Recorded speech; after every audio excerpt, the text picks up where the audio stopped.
بسم الله الرحمن الرحيم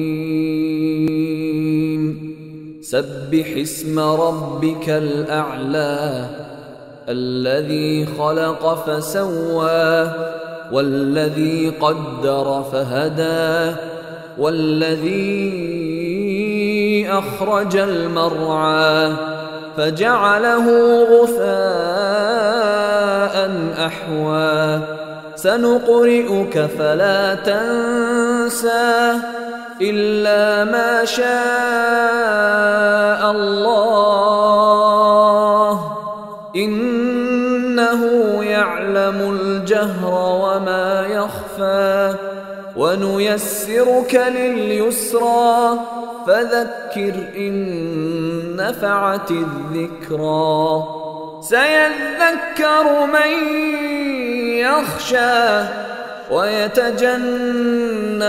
الأشقى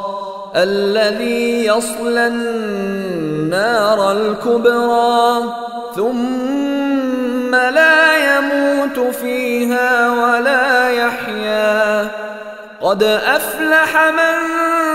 تزكى وذكر اسم ربه فصلى بل تؤثرون الحياة الدنيا والآخرة خير وأبقى إن هذا لفي الصحف الأولى صحف إبراهيم وموسى.